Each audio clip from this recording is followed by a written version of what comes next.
Assemblyman McKeon. Madam Speaker, first and foremost, thank you for recognizing me and allowing me to speak on the bill. And let me express my respect for you, knowing the arduous times that you've put in, and knowing that although we have a respectful disagreement on the substance of this bill, that this is in your heart what is the right thing to do for our state. And for that, I respect you. For those in the gallery, from the bottom of my heart, I don't stand and hope that you don't in any way express how you feel relative to what I'm about to say as to the decorum of what will be a civil discussion for the remainder of the session. I do, however, want to share with all of my colleagues a discussion I had with a retired teacher, a math teacher, 40 years in the system at Belleville High School. He's now 63 years of age. And with the science background, there's no question, having earned a top salary of $80,000, he left a lot of money on the table for many, many years, but instead chose to teach our children. What he talked to me about was the COA component of pension. And he said, John, you know, if I live another 20 years, as the actuary tables say I will have, just at a 3% inflation rate, assuming it doesn't change in 20 years, left $200,000 on the table. That's what I've given up and I will contribute. John, ask your colleagues, ask the governor, how he can expect me to do so, I'm willing to do so, if he's not going to add to the shared sacrifice of those who earn more than $1 million to be a part of the solution. It's a tough question for me to have answered.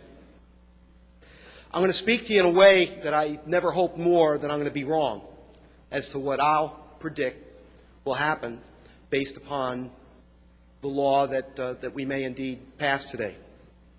To start with, there's a lack of equity, and a lack of equity that I think we all care about regardless of what side of the aisle that we sit on.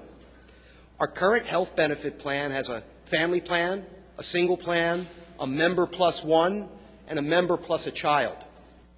Yet the way that we're going to now designate our contributions, it'll be single, family, and member plus one. Now what that means is that for the member plus one that has two working people for the most part, well, that's fine. But we're now allowing that mother or father that's a single parent to contribute in the same way. That's disproportionate. It's not fair.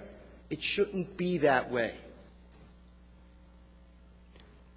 10.5% is what Aon, very conservatively, our state consultant, says the additional inflation factor will be for each year. So when we have our chart with the numbers as to what contributions are going to be, and I want you to keep this 8% in mind, because the truth be told, in 4 years from now, the middle number here, $60,000, someone's not actually going to contribute $3,200 and 5.4%, but it's going to be $4,800 and 8%. And again, keep 8% in your mind. What I'm worried about is something known as critical mass.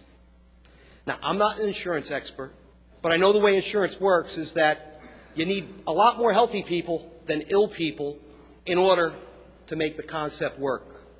The more people that are involved, the more affordable it may be. Let's use the example of when we split about 4 years ago the state health benefit plan in half to separate the public employees from the teachers, not public employees, but separate the two. Based on that lack of critical mass, the premium spiked.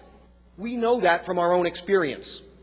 So what are we doing here to allegedly fix the system?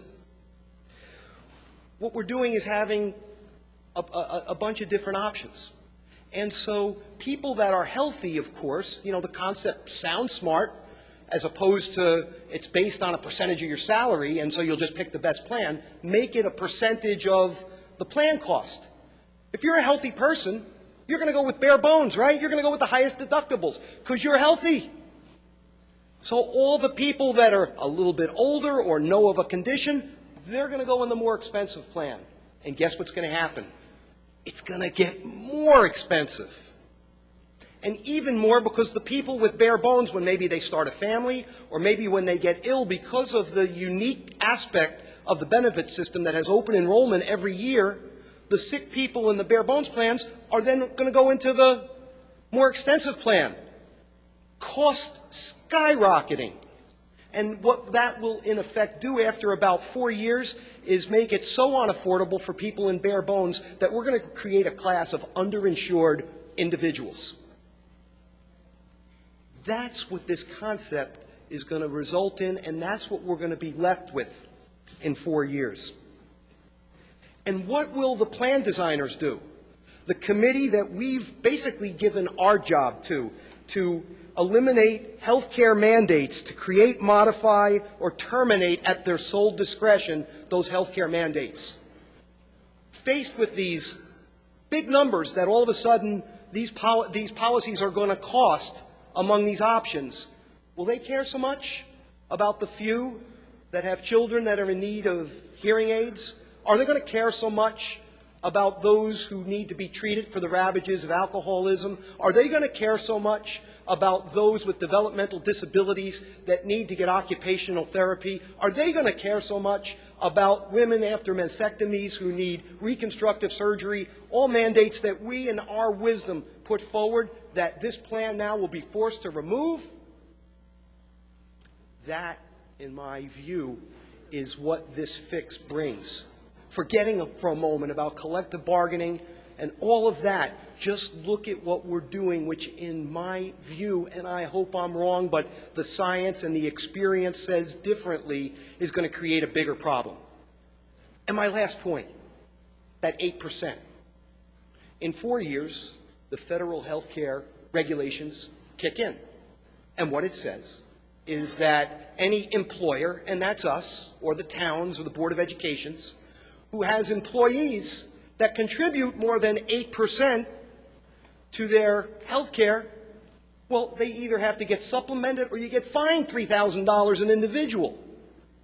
What a morass we are creating when, by the time we get there, in light of that 10.5% projection by our own, and it's a conservative one, consultant, creates half of the workforce that's going to be beyond the 8% that the federal law is going to penalize us for. Again, all other emotional issues aside, we can all wax eloquently about the Silk riots in Patterson and collective bargaining written in blood in the streets. Let that go. Look at the substance of this bill and understand that there is a lack of wisdom as related to the way it's formed and as it relates to what the consequences will be relative to this group in the long run.